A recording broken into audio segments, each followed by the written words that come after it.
باب ما ذکر فی ذهاب موسیٰ فی البحر الی الخضر خضر وقوله تبارک وتعالی هل اتبعک علی ان تعلمنی الی آخر الآیہ۔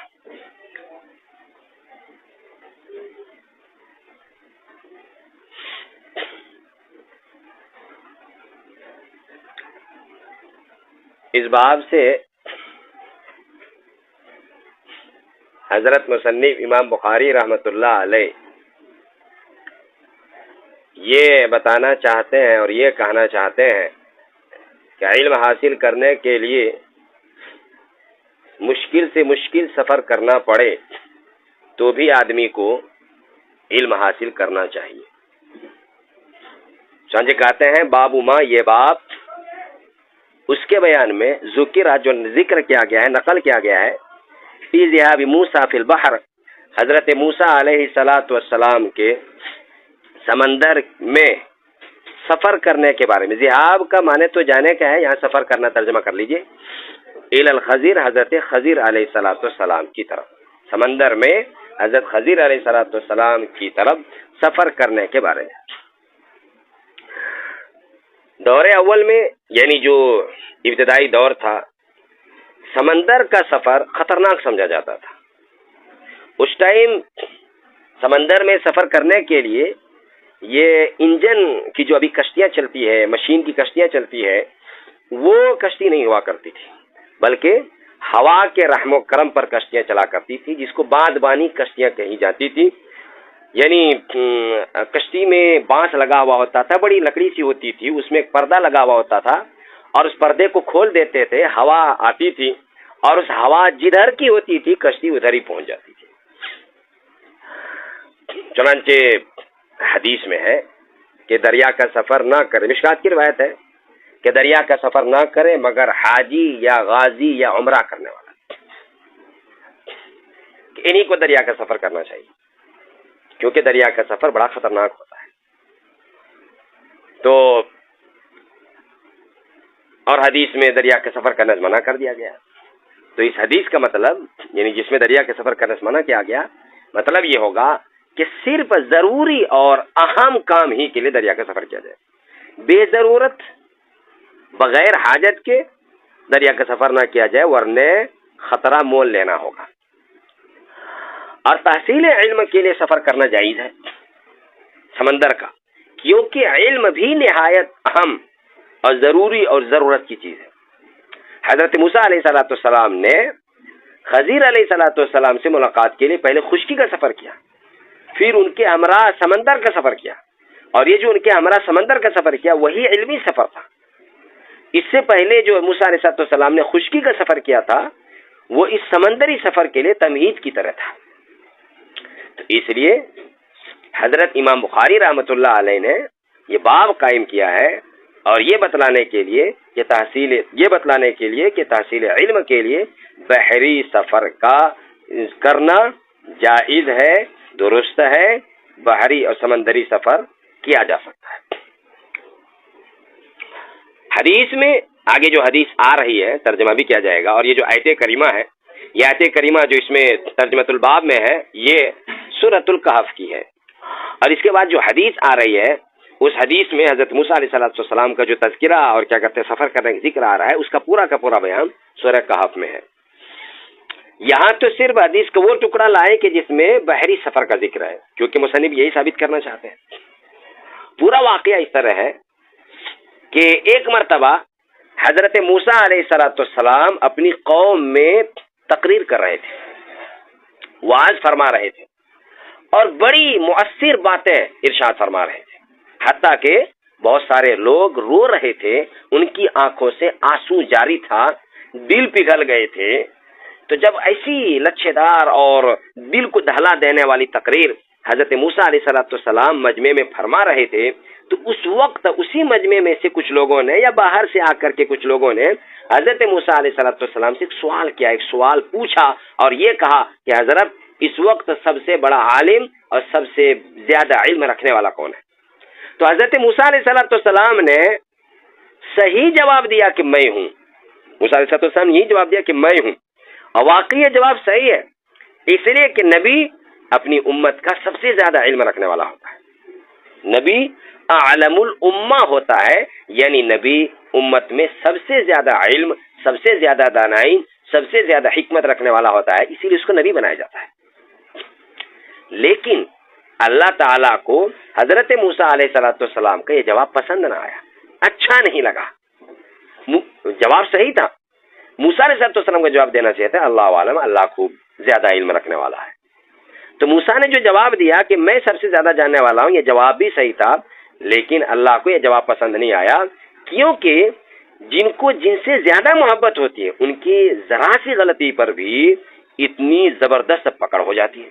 تو موسیٰ کا جواب صحیح تھا، لیکن اللہ کے علم کی طرف نظر کرتے ہوئے ان کا علم بڑا نہیں تھا، اللہ کو یہ جواب پسند نہیں آیا۔ اللہ تعالیٰ نے فوراً پکڑ کر لی اور وحی آئی، جبرائیل صاحب السلام آئے اور انہوں نے بیان کیا کہ اللہ فرماتے ہیں کہ میرا ایک بندہ دو دریاؤں کے ملنے کی جگہ پر مجمع البحرین پر ہے، وہ آپ سے زیادہ علم رکھتا ہے۔ موسیٰ علیہ نبینا علیہ الصلوۃ والسلام پر جب یہ وحی اتری تو کہنے لگے خدایا مجھے پتہ بتا دیجیے، میں کیسے ان کے پاس جاؤں؟ اللہ تعالیٰ نے کہا کہ ایک مچھلی لو، مچھلی بھون لو، دریا جہاں دونوں ملتے ہیں وہاں پر جاؤ، وہاں وہ بندہ ملے گا۔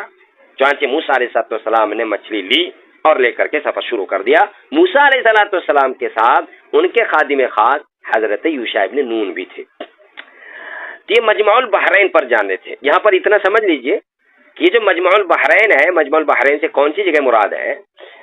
بعض لوگوں نے یہ کہا ہے کہ مصر میں جب حضرت موسیٰ علیہ السلام تھے تو سوڈان میں خرطوم شہر کے پاس جہاں دریائے نیل کی دو شاخیں ملتی ہے وہ جگہ مراد ہے، یعنی یہ واقعہ مصر میں جب حضرت موسیٰ علیہ السلام تھے تب پیش آیا ہے۔ یہ قول مخدوش ہے، صحیح نہیں ہے۔ جمہور مفسرین کا صحیح قول یہ ہے کہ وادی سینا میں جب حضرت موسیٰ علیہ السلام قید تھے تو اس زمانے کا یہ واقعہ ہے جہاں وادی سینا میں حضرت موسیٰ علیہ السلام کیا کہتے ہیں، یہ کرتے لوگوں کو تقریر کر رہے تھے۔ تو وہاں پر بحر قلزم کی دو شاخیں خلیج عقبہ اور خلیج سویز جہاں ملتی ہے وہ جگہ مراد ہے۔ ابھی اسرائیل میں جہاں لڑائی چل رہی ہے، غزہ اور اسرائیل اور کیا کہتے ہیں فلسطین اور اسرائیل جو لڑائی چل رہی ہے، تو یہ غزہ کے بغل میں اگر آپ نے نقشہ دیکھا ہو تو غزہ کے بغل میں جو سمندر ہے اس کو سویز نہر بولتے ہیں، سویز کنال، سویز نہر بولتے ہیں۔ یہ سویز نہر اور کیا کہتے ہیں یمن جس طرف ہے اس طرف دونوں جا کر کے بحر قلزم میں مل جاتے تھے۔ تو یہ جو بحر قلزم میں ملتے تھے یہ اس کو مجمع البحرین کہتے ہیں، یہ جگہ مراد ہے، زیادہ راجع یہی ہے۔ اور یہ جو وادی سینا ہے، اگر آپ نے نقشہ دیکھا ہو، خریطہ نقشہ کیا کہتے ہیں ورلڈ کا، پوری دنیا کا، تو نقشہ کو جب آپ بڑا کریں تو وہاں پر آپ کو ایک طرف مصر نظر آئے گا اور مصر کے بغل میں آپ کو سمندر نظر آئے گا، یہی کیا کہتے ہیں نہر سویز ہے، لال ساگر نہر سویز یہی ہے۔ اور کیا کہتے ہیں ایک طرف آپ کو اسرائیل نظر آئے گا، پھر اس کے بعد ویسٹ بینک آئے گا، اس کے بعد کیا کہتے ہیں سوڈان دکھے گا۔ نقشہ اگر آپ دیکھیں تو اس میں اس طرح دکھے گا۔ تو یہ جو اسرائیل کے بعد مصر شروع ہوتا ہے تو ایک بیرو سیدھی پٹی سی ہے جہاں پر یہ لوگ رفا جس کو بولتے ہیں رفا، تو یہ رفا کے بعد فوراً وادی سینا شروع ہو جاتی ہے۔ موسیٰ علیہ السلام اسی وادی سینا میں طور پہاڑ پر کیا کہتے ہیں یہاں گئے تھے، تو کیا کہتے ہیں جہاں پر طور پہاڑ پر موسیٰ علیہ السلام کو نبوت عطا ہوئی تھی۔ یہ سب نقشے سے تعلق رکھتا ہے، آدمی جب نقشہ دیکھے گا تب سمجھ میں آئے گا، تب پتہ چلے گا۔ خیر جو بھی جگہ مراد ہو، جمہور کا قول تو یہی ہے کہ بحر قلزم کی دو شاخیں خلیج عقبہ اور خلیج سویز جہاں ملتی ہے وہ مراد ہے۔ خیر یعنی بحر قلزم سے دو راستے، دو نہریں نکلتی ہے، ایک نہر سویز ہے جس کو سویز کنال بولتے ہیں اور ایک خلیج عقبہ ہے جو یمن کی طرف ہے۔ خیر تو حضرت موسیٰ علیہ السلام اس سفر پر نکلے اور خادم یوشع ابن نون بھی تھے، سفر کرتے رہے۔ سفر کرتے کرتے کرتے کرتے ایک جگہ پہنچے، وہاں پر حضرت موسیٰ علیہ السلام رکے، ٹھہرے، کچھ نہ یہ مجمع البحرین پر پہنچ گئے تھے، وہیں پر رکے، کھانا پینا کھایا، کچھ ناشتہ وغیرہ کیا۔ موسیٰ علیہ السلام نے ایک پتھر سے ٹیک لگا کر کے تھے کہ اتنے میں ان کو نیند آ گئی، سو گئے۔ پھر جب وہاں سے اب یہ جب سو رہے تھے تو اسی وقت یہ جو مچھلی تھی موسیٰ علیہ السلام کے پاس تھیلی میں جو ان کے خادم نے رکھ رکھی تھی، وہ مچھلی زندہ ہوئی، اور زندہ ہونے کے بعد سمندر میں عجیب و غریب طریقے سے گئی. عجیب و غریب طریقے کا مطلب یہ ہے کہ ابھی اگر سمندر میں مچھلی جائے تو مچھلی جب پانی میں گھسے گی تو وہاں پانی ہٹ جائے گا، پھر جب آگے مچھلی جائے گی تو وہ پانی مل جائے گا. یہ مچھلی جب پانی میں گئی تو جہاں جہاں سے یہ مچھلی گزری وہاں کا پانی جب پھٹا تو پھٹا ہوا ہی رہ گیا، وہ پانی ملا نہیں مچھلی کے آگے جانے کے بعد.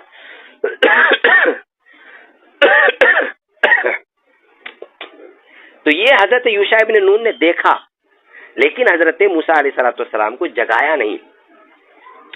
یہ جگایا نہیں، اس لیے نہیں جگایا کیونکہ حضرت موسیٰ علیہ السلام نبی تھے، اور نبی کو سوتے ہوئے جگایا نہیں جاتا ہے، کیونکہ نبی ممکن ہے کہ سوتے ہوئے کوئی خواب دیکھ رہے ہوں، اور نبی کا خواب وحی ہوتا ہے.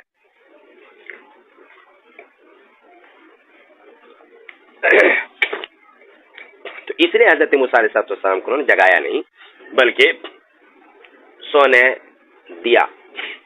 جب موسیٰ علیہ السلام جاگے، یوشع ابن نون وہاں سے چلے، تو یوشع ابن نون تب تک بھول گئی. قرآن کہتا ہے وما انسانی الا الشیطان، خود آ رہا ہے حدیث میں ان اذکرہ، کہ وہ بتانا بھول گئے واقعہ کہ حضرت مچھلی اس طرح زندہ ہو گئی اور اس طرح سرنگ بنا کر کے سمندر میں چلی گئی.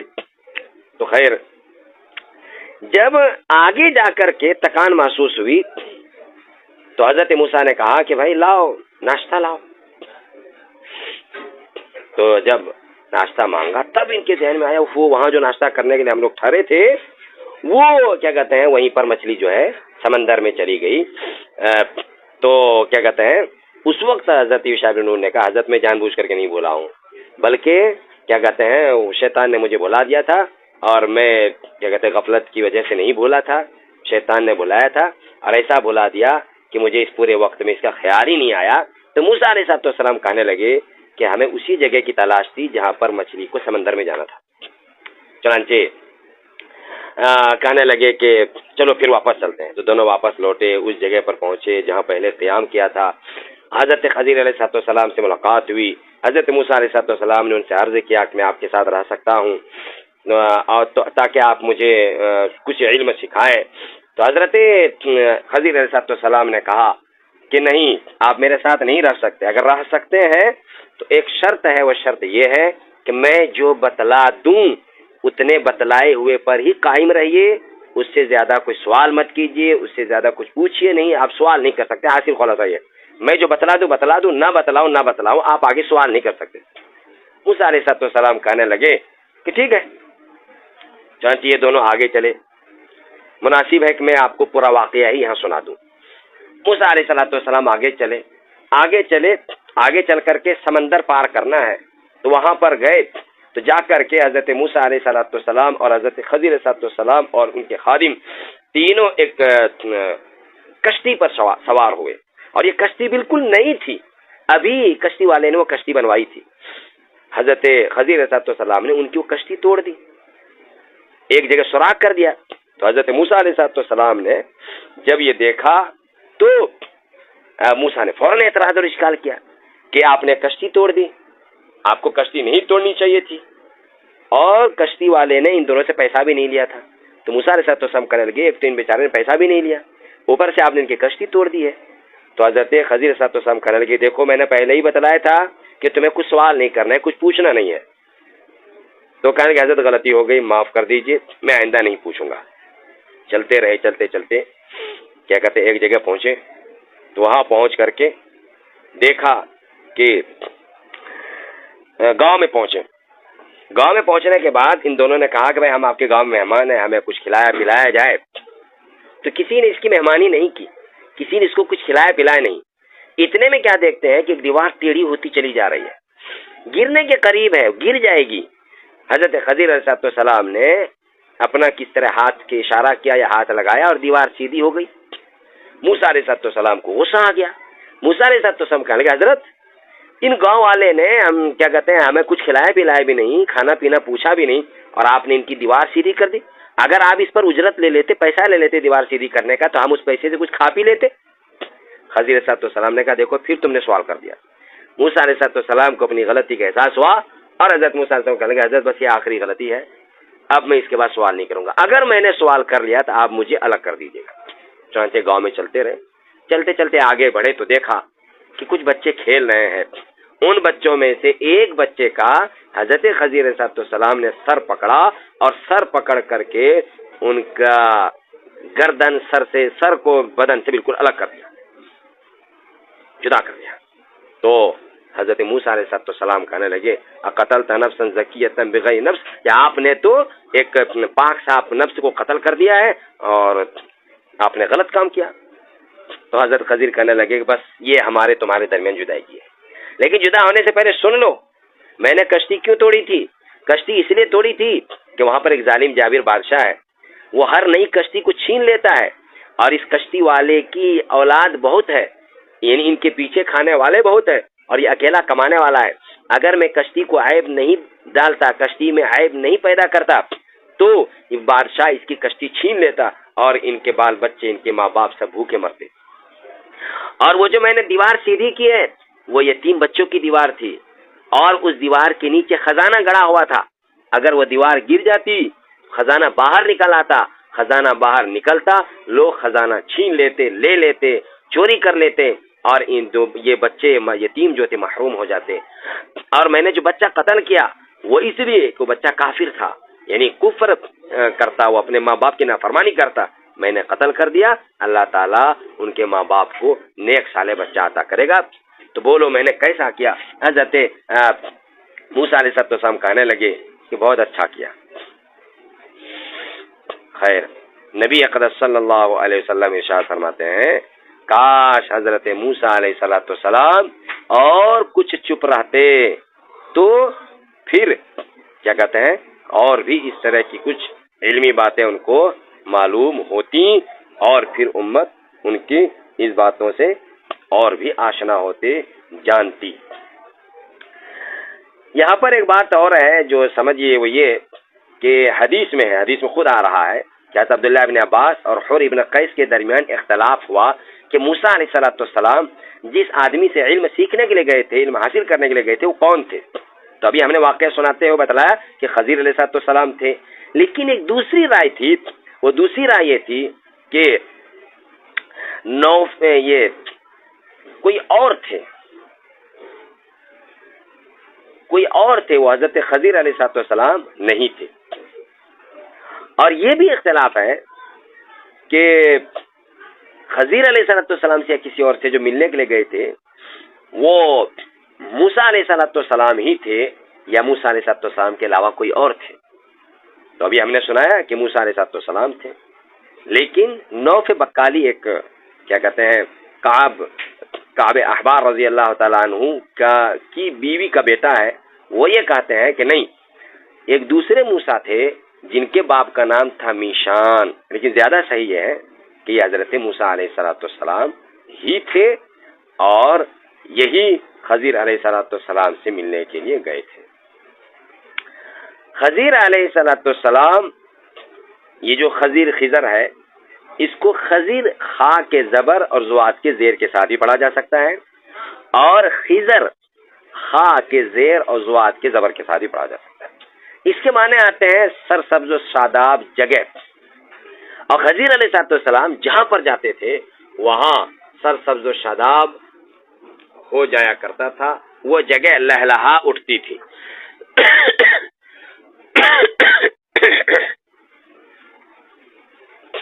یہ جو خضر علیہ السلام ہے، اس کے بارے میں ایک اختلاف یہ بھی چلتا ہے کہ آپ انسان تھے یا فرشتے تھے۔ اگر انسان تھے تو کوئی ولی تھے یا نبی تھے، اور کیا اب تک حضرت خضر علیہ السلام باحیات ہیں یا وفات پا چکے ہیں؟ تو اس سلسلے میں حضرت علامہ مولانا مفتی سعید صاحب رحمۃ اللہ علیہ نے کیا کہتے ہیں ان کی جو بخاری کی شرح ہے تحفۃ القاری، اس میں انہوں نے لکھا ہے کہ نصوص سے، قرآن و احادیث سے، صحابہ اور تابعین وغیرہ کے کسی احادیث سے اس سلسلے میں کوئی صراحت نہیں ملتی ہے۔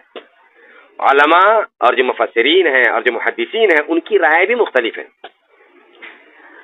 پھر مفتی سعید صاحب رحمۃ اللہ علیہ آگے لکھتے ہیں کہ قرین قیاس کی زیادہ قریب یہ ہے کہ حضرت خضر علیہ السلام انسان نہیں تھے بلکہ خاص قسم کے فرشتے تھے جن کو رجال الغیب کہا جاتا ہے، یعنی غیب جاننے والے فرشتے۔ اب چونکہ یہ فرشتے زمین پر ہیں، اس لیے ان کو زمین پر ہونے کی وجہ سے رجال کہا گیا، اور اس میں کیا کہتے ہیں غیب جانتے ہیں، اس وجہ سے کیا کہتے ہیں اس کو فرشتہ ہے۔ نور آسمانی فرشتے کی طرح نور سے پیدا نہیں ہوتے ہیں، اس وجہ سے اس میں زمینی عنصر پایا جاتا ہے، بھاپ سے پیدا ہوتے ہیں، ہوئے ہیں، اس لیے اس کو رجال کہا جاتا ہے۔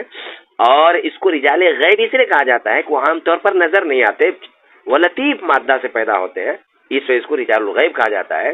تو یہ حضرت خضر علیہ السلام جو ہے رجال الغیب میں سے ہیں۔ یہ مفتی سعید صاحب رحمۃ اللہ علیہ کی رائے ہے، باقی واللہ عالم، اللہ ہی خوب جانتے ہیں کہ وہ کون ہے کیا ہے۔ اب ہم اس حدیث کا ترجمہ کرا دیتے ہیں۔ باب ما ذکر فی ذهاب موسیٰ فی البحر الی الخضر خضر، یہ باب اس بات کے بیان میں جو ذکر کیا گیا موسیٰ علیہ السلام کے سمندر میں خضر علیہ السلام کی طرف سفر کرنے کے بارے میں، اور اللہ تبارک و تعالی کا فرما حل اتبعک علی ان تعلمنی کے بیان میں۔ وبسند المتصل من امیر المؤمنین فی الحدیث محمد بن اسماعیل بخاری رضی اللہ تعالی عنہ قال حدثنا محمد بن غزير الزهري قال حدثنا يعقوب بن ابراهيم قال حدثنا ابي انصار يعني ابن كيسان عن ابن شهاب حدثه ان عبيد الله بن عبد الله اخبره عن ابن عباس رضي الله تعالى عنه ان تمار هو والحر بن قيس بن حصن الفزاري في سعي موسى فقال قال ابن عباس وهو خزر ومر بهما ابي بن كعب فدعاه ابن عباس وقال اني تماريت انا وصاحبي هذا في سعي موسى الذي سأل موسى السبيل لقيه هل سمعت النبي صلى الله عليه وسلم يذكر شانه قال نعم سمعت النبي صلى الله عليه وسلم يقول بينما موسى في ملأ من بني إسرائيل إذ جاء رجل فقال هل تعلم أحدا أعلى منك قال موسى لا ووحى الله إلى موسى عبدنا خضر فسأل موسى السبيل إليه فجعل الله له الحوت آية وقيل له إذا فقدت الحوت فارجع فإنك ستلقاه فكان يتبع أثر الحوت في البحر فقال لموسى فتاه أرأيت إذا وإن السخط فإني نسيت الحوت ما أنساني إلا الشيطان أن أذكر قال ذلك ما كنا نبغي فارتد على آثار ما قصص ووجد خضرا فكان من شأنه ما قص الله تعالى في كتابه۔ یہ حضرت عبداللہ بن مسعود کہتے ہیں اخبرہ، انہوں نے خبر دی عن ابن عباس، حضرت عبداللہ بن عباس سے انہو، انہوں نے یعنی عبداللہ بن عباس نے تمارا اختلاف کیا، والحر ابن قیس ابن حصن الفزاری، اور حر ابن قیس نے اختلاف کیا فی صاحب موسیٰ، موسیٰ کے صاحب دوست یعنی خضر علیہ السلام کے بارے میں۔ قال ابن عباس، جانتے حضرت عبداللہ بن عباس رضی اللہ تعالیٰ عنہ فرمایا وہ خضر کہ وہ حضرت خضر تھے، ہمارا بہما ابی بن کعب، تو ان دونوں کے پاس یعنی عبداللہ ابن عباس اور حر ابن قیس کے پاس سے گزرے ابی ابن کعب، فدعاہ، تو ان دونوں نے ان کو بلایا، فدعا ابن عباس، عبداللہ ابن عباس نے ان کو بلایا، فقالا، پھر کہنے لگے انی تمارے تو انا و صاحبی ہذا، کہ میں اور یہ میرے دوست اختلاف کر رہے ہیں فی صاحب موسیٰ الذی، موسیٰ علیہ السلام کے اس دوست کے بارے میں، اس صاحب اور یار کے بارے میں، الذی سأل موسیٰ السبیل الی لقیہ، جن سے ملنے کا سألا سوال کیا، پوچھا تھا موسیٰ علیہ السلام نے السبیل راستہ۔ حل سمعت النبی صلی اللہ علیہ وسلم، کیا آپ نے نبی صلی اللہ علیہ وسلم سے سنا ہے یذکر شانہ کہ اس کی کچھ حالت ذکر کرتے ہیں، ذکر کرتے ہیں شانہ اس کی کچھ حالت؟ قال نعم، تو حضرت ابی بن کعب کہنے لگے ہاں، سمعت النبی صلی اللہ علیہ وسلم یقول، میں نے نبی صلی اللہ علیہ وسلم کو کہتے ہوئے سنا، بینما موسیٰ فی ملأ من بنی اسرائیل، ایک مرتبہ حضرت موسیٰ علیہ السلام بنی اسرائیل کی ایک جماعت میں، ملأ جماعت، بنی اسرائیل کی ایک جماعت میں تھے، اذ جاءہ رجل، تبھی ایک آدمی آیا، فقالا، پھر کہنے لگا، حل تعلم احدا اعلم منک، کیا آپ جانتے ہیں جو آپ سے زیادہ جاننے والا ہو؟ کیا آپ جانتے ہیں کسی کو جو آپ سے زیادہ جاننے والا ہو؟ قال موسیٰ لا، کان موسیٰ نے کہا نہیں، فاوحى اللہ الی موسیٰ، تو اللہ تعالیٰ نے موسیٰ علیہ السلام کے پاس وحی بھیجی، بلا عبدنا خضر، بلکہ ہمارا ایک بنتا خضر ہے، فسأل موسیٰ السبیل الیہ، تو حضرت موسیٰ علیہ السلام نے ان کی طرف راستہ پوچھ لیا، راستہ کا پتہ معلوم کیا، فجعل اللہ لہ الحوت آیتا، تو اللہ تعالیٰ نے مچھلی کو ان کے لیے نشانی بنا دی، وقیل لہ، اور موسیٰ علیہ السلام سے کہا گیا، اذا فقدت الحوت، جب آپ مچھلی گم کر دیں، فرجی، تو آپ لوٹیے، فإنک ستلقاہ، تو آپ ان قریب ان سے ملیں گے، ملاقات کر لیں گے، فکان یتبع اثر الحوت فی البحر، تو وہ سمندر میں مچھلی کے نشان کی اتباع کرتے تھے، یعنی اس کے پیچھے پیچھے چلتے تھے، مطلب یہ ہے کہ مچھلی لے کر کے سمندر کے کنارے کنارے چل رہے تھے، یہ مطلب ہے۔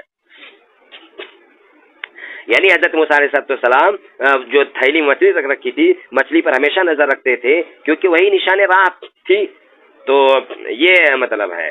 کہ وہ اس کو بار بار دیکھتے تھے اور سمندر کے کنارے کنارے چل رہے تھے. فقال لموسیٰ فتاہ، تو موسیٰ علیہ السلام کے نوجوان نے موسیٰ سے کہا، ارأیت، آپ کو یاد ہے، اذ اوینا، جب ہم نے پناہ لی تھی، الی الصخرۃ، ایک چٹان کے پاس، ایک پتھر کے پاس، فانی نسیت الحوت، تو میں مچھلی بھول گیا تھا، وما انسانی ہوں، اور مجھے نہیں بلایا تھا، الا الشیطان، مگر شیطان نے، ان اذکرہ، کہ میں اس کو یاد دلاؤں، یعنی یاد دلانے سے مجھے شیطان نے بلا دیا تھا. قال ذالک، موسیٰ علیہ السلام کہنے لگے، ذالک ما، وہ وہی ہے، کننا نبغی، جس کو ہم تلاش کر رہے تھے. فرتد علی آثارہما، تو دونوں پھرے اپنے نشان قدم پر، قصصاً بولتے ہوئے، بیان کرتے ہوئے، نشان قدم پر چلتے ہوئے. فوجد خضرا، تو دونوں نے حضرت خضر کو پایا. فکان من شأنہما ما قص اللہ تعالیٰ فی کتابہ، تو ان دونوں کا واقعہ، ان دونوں کی حالت، ان دونوں کی شان وہی ہے جس کو اللہ تعالیٰ نے اپنی کتاب میں بیان کیا ہے. اور میں نے تفصیل سے، پوری تفصیل تو نہیں کی، لیکن کچھ نہ کچھ تفصیل آپ کے سامنے آ گئی.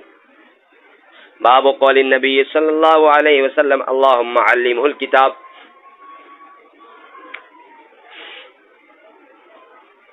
یہ باب حضرت نبی اقدس صلی اللہ علیہ وسلم کے فرمان اللہم علمہ الکتاب کے بیان میں. حضرت امام بخاری رحمۃ اللہ علیہ اب طلبہ کو ایک خاص بات بتا رہے ہیں اس باب سے. وہ خاص بات یہ بتا رہے ہیں کہ علم حاصل کرنے کے لیے جہاں فہم و ذکاوت، انابت اللہ، مسابقت، سفر وغیرہ کرنا ضروری ہے، اس کے ساتھ ساتھ اپنے اساتذہ سے، اپنے استادوں سے، معلموں سے دعا لینا بھی ضروری ہے. اپنے اساتذہ کی دعا کے بغیر مقصد میں 100% کامیابی، مکمل طور پر کامیابی نہیں ہوتی ہے. اور دعا لینے کا طریقہ کیا ہوتا ہے کہ اساتذہ کی خدمت کی جائے، اس کا دل سے احترام کیا جائے، ان کے حکم کو واجب الامتثال، اطاعت کے قابل سمجھا جائے، ان کے حکم کے خلاف کام نہ کیا جائے. اگر کسی دن طالب علم کی خدمت اور فرما برداری سے خوش ہو کر کے استاد کے دل سے دعا نکل گئی تو بس بیڑا پار ہو جائے گا. چنانچہ حدیث میں آ رہا ہے، اور یہ جو اللہم علم الکتاب ہے یہ حدیث کا ہی ٹکڑا ہے. اس میں کیا کہتے ہیں، حدیث آگے آ رہی ہے کہ حضرت نبی اقدس صلی اللہ علیہ وسلم کیا کہتے ہیں کچھ کام کر رہے تھے، تو حضرت عبداللہ ابن عباس کی سمجھ اور احترام سے خوش ہو کر کے حضور صلی اللہ علیہ وسلم نے سینے سے لگا لیا اور ان کو دعا دی، اللہم علمہ الکتاب. یہ مگر یہ آسانی سے دعا حاصل نہیں ہوتی ہے، اساتذہ کی خدمت کرنی پڑتی ہے، اس کی فرما برداری کرنی پڑتی ہے. پھر خدمت و اطاعت کے نتیجے میں کسی استاد سے دعا نکل گئی تو بیڑا پار ہو جاتا ہے. حضرت عبداللہ بن عباس رضی اللہ تعالیٰ عنہ کو جو مخصوص دعا ملی تھی، جو حدیث میں آ رہی ہے اللہم علمہ الکتاب، یہ جو نبی صلی اللہ علیہ وسلم نے دعا دی تھی، اس سلسلے میں حدیث میں 2 واقعات ہیں. ایک واقعہ یہ ہے کہ ایک مرتبہ حضرت عبداللہ بن عباس رضی اللہ تعالیٰ عنہ کی حضرت عبداللہ بن عباس رضی اللہ تعالیٰ عنہ رات میں اپنی خالہ ام المومنین حضرت میمونہ رضی اللہ تعالیٰ عنہا کے گھر گئے، اور نبی اکرم صلی اللہ علیہ وسلم کی رات میں باری تھی حضرت میمونہ کے یہاں. تو حضرت عبداللہ بن عباس رضی اللہ تعالیٰ عنہ رات میں وہاں سو گئے جا کر کے اپنی خالہ کے بغل میں. اور کیا کہتے ہیں نبی صلی اللہ علیہ وسلم آئے، کچھ دیر بات چیت کی، پھر سو گئے. تہجد کا وقت جب آیا تو نبی اقدس صلی اللہ علیہ وسلم بھی نبی صلی اللہ علیہ وسلم نے تہجد پڑھی، وضو وغیرہ کیا، تہجد پڑھی. تو عبداللہ ابن عباس بھی وضو کر کے کھڑے ہو گئے اور خدا کر لی. حضرت عبداللہ ابن عباس رضی اللہ تعالیٰ عنہ بائیں طرف کھڑے ہوئے تھے، تو نبی اقدس صلی اللہ علیہ وسلم نے اشارہ کر کے ان کو دائنی طرف لے لیا، مگر ذرا وہ پیچھے کھڑے ہوئے.